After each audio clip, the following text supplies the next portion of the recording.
ससुराल को मंडी बना दे। घिसको ना पापा।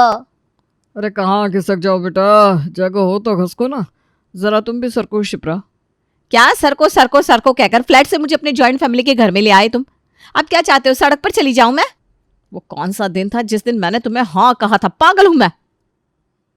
25 दिसंबर मम्मी, अपनी एनिवर्सरी भी भूल गई तुम, बताओ। इसीलिए कहता हूँ गुस्सा कम किया करो। ये लो बोले तुम्हारे लाडले, पढ़ाई तो इनसे होती नहीं और बेफिजुल की बातें देखो कैसे अच्छे से कर लेता है। तू रुक, अब अगर तेरे यूनिट टेस्ट में कम मार्क्स आए ना तब बताती हूँ तुझे। उसे ह्यूमर कहते हैं मम्मी, ह्यूमर। तुम नहीं समझोगे क्योंकि ये जिन्स मुझ में तुमसे नहीं पापा से आया है। इस तरह रात बीत जाती है। अगली सुबह अपने मायके से क्या नहीं लेकर आई थी मैं। अलमारी हो, बिस्तर हो, सोफा हो, सब कुछ लेकर आई थी मैं। उसके बाद भी सोना मुझे नसीब ही नहीं होता। जीना ही हराम है साला। अरे बाप रे बाप, आराम से भाभी, आराम से। ये क्या गाली गलौज पर उतर आई हैं आप? पापा जी सुन लेंगे तो क्या सोचेंगे? तो क्या करूं, रात से नींद पूरी नहीं हुई है मेरी।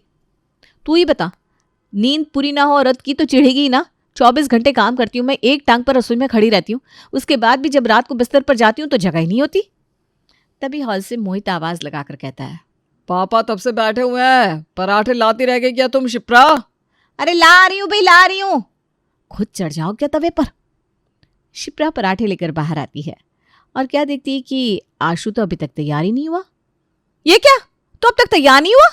कैसे होता मम्मी, जैसे ही शर्ट पहनता हूँ मुझे नींद आ जाती है, फिर उठता हूँ, फिर पैंट पहनता हूँ, फिर से मुझे नींद आती है। अरे मोहित बेटा, जाकर जरा इसे डॉक्टर को दिखा कर आ, कहीं कोई बीमारी तो नहीं हो गई मेरे बच्चे को। नहीं दादी, बीमारी हो जाती तो टेस्ट नहीं देने पड़ते, पर मेरी इतनी अच्छी किस्मत का, वो तो पूरी रात सोया ही कहा हूँ मैं।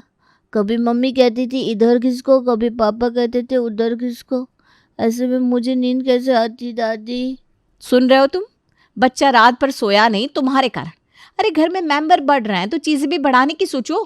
वो तो एक बिस्तर नसीब हो गया, वो भी मेरे पापा ने शादी के वक्त दे दिया था, वरना तुम तो मुझे जमीन पर ही सुलाते। सुनिए ना, बच्चों को तकलीफ हो रही है, देखिए जरा कुछ। नया बिस्तर बनवा देते हैं बहू। मोहित तो आज ही जाकर कारपेंटर को लेकर आ। नया बिस्तर बनवाने की क्या जरूरत है पापा जी, रेडीमेड ही बिस्तर आते हैं आजकल। एक और बिस्तर खरीद लेते हैं, दोनों को जोड़ देंगे, वही तो बात हुई। कब कारपेंटर आएगा, कब बिस्तर बनाएगा, कब जाकर मुझे सोना नसीब होगा। उससे अच्छा मैं ऑनलाइन ही बिस्तर मंगवा लेती हूँ। और अगली ही सुबह ऑनलाइन एक बिस्तर मंगवाकर शिप्रा अपने कमरे के मेन बिस्तर के बगल में लगवा देती है। इसी तरह छोटी मोटी नोकझोंक के साथ दिन बीत रहे थे। फिर एक सुबह मनीषा बाथरूम में नहा रही थी और बाहर उसकी बहू उसे ढूंढ रही थी। मम्मी जी कहाँ हैं आप? मम्मी जी। अरे अब कौन मर गया, उठती सारे काम निपटा कर नहाने जाती हूँ, उसके बाद भी मम्मी जी करने लगती हो तुम दोनों। नाराजगी छोड़िए मम्मी जी, गुड न्यूज़ है। हैं? अरे मैंने बेकार में ही डांट दिया। अगर ऐसी बात थी तो पहले बताना चाहिए ना बेटा।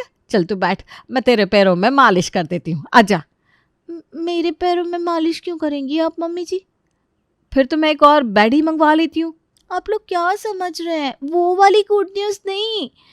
आपकी सबसे बड़ी बहन यानी पारुल मौसी जी आ रही हैं।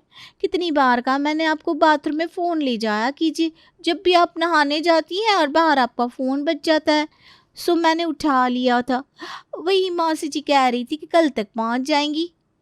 बड़ी साली साहिबा आ रही है, मैं चला जाऊंगा उन्हें स्टेशन लाने के लिए। मौसी जी आ रही हैं? तब तो ज़रा घर को ठीक करना होगा मम्मी जी। हमारा मिक्सर ग्राइंडर भी सही से नहीं चल रहा है, एक नया मंगवा ले क्या? मान लीजिए मौसी जी ने चटनी मांग ली और मिक्सर ही नहीं चला तो कितनी बेइज्जती हो जाएगी ना हमारी। पर मिक्सर ग्राइंडर रखेंगे कहाँ? रसोई में जगह ही कहाँ बची है। यहाँ बाहर हॉल में रख देते हैं ना। ठीक है, फिर मंगवा ले बहू। बिस्तर के बाद मिक्सर ग्राइंडर मंगवा कर शिप्रा बड़ी खुश थी। अगली दोपहर घर के दोनों बेटे और मुरारी जाकर पारुल को घर ले आते हैं। भरा बैग कौन लेकर आता है मौसी जी? मेरी तो पीठ ही अकड़ गई। एक एक करके सारे बैगों को सेंटर टेबल पर रखा जाता है। वहीं सोफे पर बैठकर बातचीत करने लगते हैं सभी और घर की दोनों बहुएं नाश्ता तैयार करने रसोई में चली जाती हैं। बन गया खाना, अब जल्दी से लगा देती हूँ। इन बर्तन में खाना लगाएगी तू? स्टील के बर्तन में खाना परोसना अच्छा लगता है क्या नेहा? घर में तो आदमी कुछ भी कैसे भी खा लेता है, पर गेस्ट के सामने थोड़ा तो दिखावा करना पड़ता है। कुछ तो दिमाग लगाया कर। अब हमारे पास डिनर सेट है नहीं, तो इसी में खाना लगाएंगे ना भाभी। बस काम की चीज़ तो इस घर में रहती नहीं, और मोहित को लगता है मैं बेफिजूल के खर्च करती हूँ। एक बार सुषमा आंटी के घर से मैं क्रॉकरी सेट मांग कर ले आती हूँ।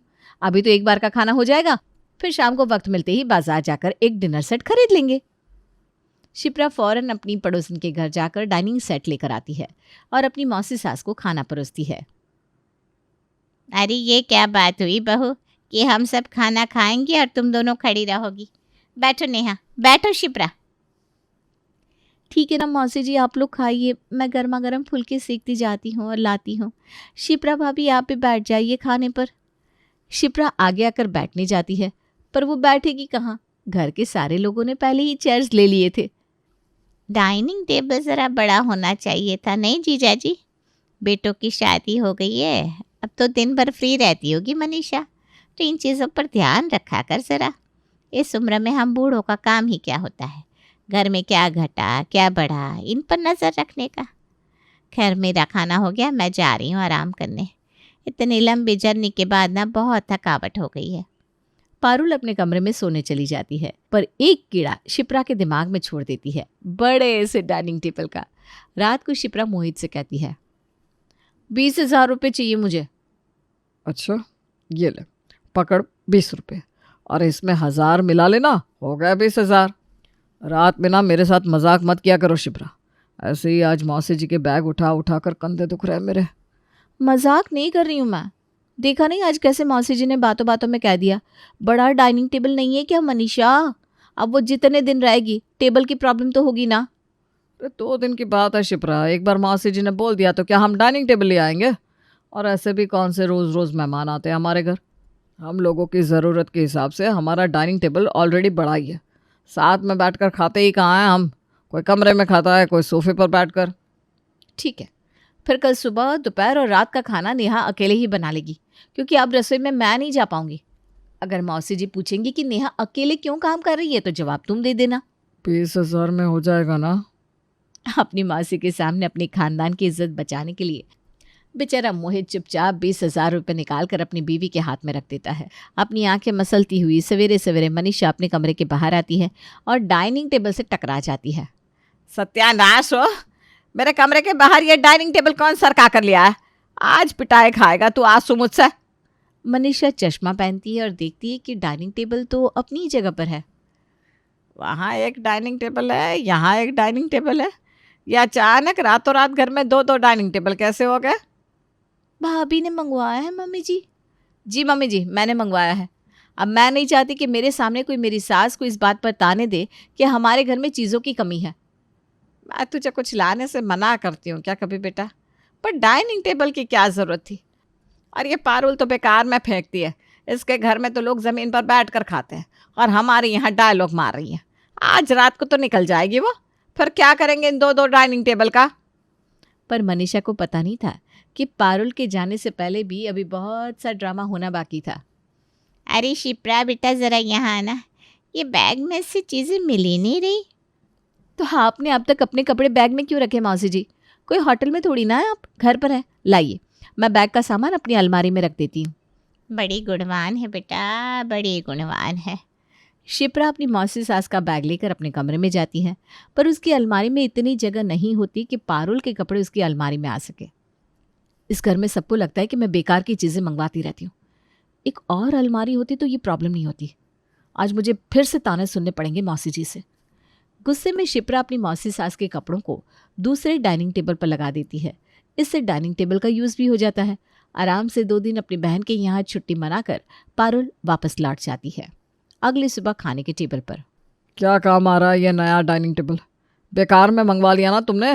और ये डाइनिंग सेट, रसोई में तो जगह ही नहीं है, बार बार बिल्ली घुस जाती है। एक भी प्लेट गिराना तो टूट जाएगा और हो जाएगा नुकसान। 6,000 का डाइनिंग सेट का मतलब पैसों का पानी करना कोई तुमसे सीखे। फिजूल के खर्चे बहुत करती हो तुम शिप्रा। बेफिजूल के खर्चे करती नहीं हूँ मैं। करती होती ना तो खुद के लिए डायमंड सेट लेकर आती, घर वालों के लिए डाइनिंग सेट नहीं। और ये डाइनिंग सेट दूसरे डाइनिंग टेबल के ऊपर सज जाएगा और सेंटर टेबल पर मिक्सर ग्राइंडर रख देंगे हम। दोपहर में घूमती फिरती शिप्रा नेहा के कमरे में जाती है और उसका कपबोर्ड खोलकर उसे कहती है, हे राम, रोहन ने तो कबर्ड में तुझे हिस्सा ही नहीं दे रखा। नेहा, कहाँ रखती है तू अपने कपड़े? रख लेती हूँ भाभी, और करूँ भी तो क्या। देखिए, सिर्फ यहाँ नहीं, दरवाजे के पीछे भी यही हाल है। हैंगर लगाया था मैंने अपने कपड़े टांगने के लिए, वहाँ भी ना रोहन अपने कपड़े टांग देता है। तेरा दुख ना मुझसे देखा नहीं जाता। छोड़, मैं ही कुछ करती हूँ। अपने दिमाग के इस कीड़े को शांत करने का रास्ता शिप्रा को मिल गया था और इस आइडिया को अंजाम देने आज वो खुद अपने देवर, पति और ससुर को दोपहर का खाना पहुंचाने दुकान पहुंच जाती है, जहां मौका पाते ही वो चुपके से अपने देवर से कहती है, अगर मुझे किसी चीज़ की ज़रूरत हो और मैं तुम्हारे भैया से ना मांग सकूं, तो उस वक्त मुझे किससे मदद मांगनी चाहिए रोहन? आप मुझसे मदद मांगिए भाभी, या फिर नेहा से। ऐसे ही अगर नेहा तुमसे मदद ना मांग पा रही हो और मुझसे मदद मांगे, तो क्या वो गलत कर रही है? क्या बात है भाभी, मुझे कुछ समझ में नहीं आ रहा। प्रिया को किसी चीज़ की ज़रूरत है, उसके लिए उसे पैसे चाहिए, पर मेरे पास पैसे नहीं है रोहन। तुम्हारे भैया से पहले ही मैं इतने पैसे ले चुकी हूँ। अब मैंने मुंह खोला तो घर में कलेश हो जाएगा। क्या तुम एक बार मुझे 10,000 रुपये दे सकते हो? मैं लौटा दूंगी। अरे 10,000 क्यों भाभी, आप 15,000 लीजिए ना।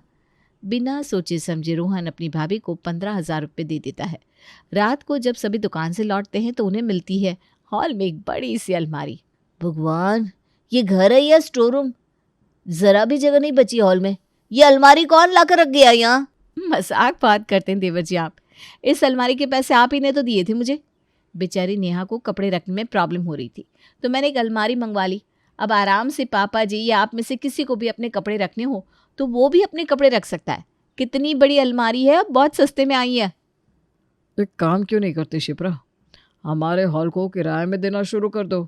जिस हिसाब से तुमने इसमें कचरा भरा है, लोग भी आकर भर देंगे, कम से कम उसका किराया तो देंगे हमें। शिप्रा भी फिजुल में फालतू चीज़ें लाती जाती और अपने घर के हॉल में भरती जाती, क्योंकि अपने कमरे में तो उसने पहले ही जगह नहीं छोड़ी थी और थोड़ी बहुत कसर जो बची थी वो आज सुषमा पूरी कर देती है। सुषमा मनीषा के घर आती है और सोफे पर बैठती है। आइए आइए आंटी जी, कैसी हैं आप? अरे बेटा, मेरा ना मिक्सचर ख़राब हो गया है, एक बार ज़रा अपना मिक्सचर ग्राइंडर देना तो। देख रही है मम्मी जी, अच्छा हुआ ना कि मैं मिक्सचर लेकर आई थी। हाँ, नहीं तो दुनिया यहाँ की वहाँ हो जाती ना। खैर, मिक्सचर तो मैं बिल्कुल ही दूंगी आंटी जी, पर पहले आपको चाय पीनी पड़ेगी।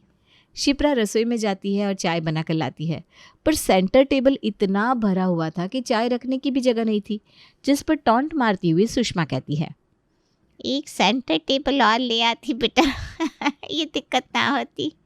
और सच में रात तक शिप्रा एक और सेंटर टेबल ले आती है। शिप्रा के ससुराल वाले उसकी ये घर को मंडी बनाने की आदत से परेशान हो चुके थे। आज रात को शिप्रा के सोने के बाद सभी मनीषा और मुरारी के कमरे में जाते हैं और इस बात पर बात करते हैं। ये रोज़ रोज़ दुकान से पैसे मैं नहीं निकाल सकता मम्मी, अपनी बहू को समझाओ ना, आज तो हद ही हो गई। शिप्रा को देख देख कर आंसू भी यही चीज़ सीखने लगा है। दोनों माँ बेटे मिलकर घर को भरते जा रहे हैं। देख तो मैं भी रहा हूँ, कुछ ज़्यादा ही खर्च हो गया इस महीने। बहू मुझसे भी पैसे मांगने लगी है, अब मैं उसे मना भी नहीं कर पाता, पर क्या बोलूँ उसे। एक काम कर नेहा, तू कुछ कर, तू अगर अपनी भाभी को समझाएगी तो शायद कुछ हो सकता है। मैंने तो बहुत समझाया पापा जी, पर भाभी सुनती कहाँ है। फिक्र मत करो तुम लोग, अब शिप्रा सब सुनेगी। एक काम कर मोहित, अपनी सास को कॉल कर और यहाँ बुला ले। अब ये सारा कचरा तेरी सास ही साफ करवाएगी। अगली सुबह अपने ससुराल जाकर मोहित अपनी सास को ले आता है। माथे पर बड़ी सी बिंदी, भारी आवाज़ और टेढ़ी मेढ़ी चाल के साथ मंदोदरी अंदर आती है। आइए आइए मम्मी जी, अंदर आइए। ये किस गोदाम में ले आया बेटा मुझे तू? ये आपको गोदाम लग रहा है मम्मी जी? ये तो आपकी बेटी का सजाया हुआ ससुराल है। मैं नहीं मानती। अब मैं क्या बोलूँ, ये गोदाम तो आपकी बेटी का ही बनाया हुआ है मम्मी जी। खैर, आप कमरे में तो चलिए। चलिए ना आंटी जी, मैं आपको कमरे तक ले चलती हूँ। हॉल में पहले ही इतना सारा सामान था और 5-7 लोग थे। उसके बाद चलने की जगह बचे तो कैसे बचे। मंदोदरी एक कदम आगे बढ़ाती है कि मुंह के बल धड़ाम से नीचे गिर जाती है। हॉल से इतनी जोर की आवाज़ सुनकर शिप्रा भागती हुई बाहर आती है और सोफे से चढ़कर अपनी माँ के पास पहुँचती है। हाँ, आप गिर कैसे गई मम्मी? तुम्हारी गलती होगी मोहित, बताना चाहिए था ना मम्मी को कि सोफे से चढ़ना है, डाइनिंग टेबल क्रॉस करना है और उसके बाद कमरे में जाना है। बेचारी सीधे रास्ते आ रही होगी। तेरे सीधे रास्ते का पैदा मारू, ये क्या रायता फैला कर रखा है तूने? ये तेरे घर का हॉल है या गोदाम? एक कदम रखने की जगह नहीं है। जमीन में 4-4 कालीने कौन बिछा देता है? वो भी 4 अलग अलग रंग की।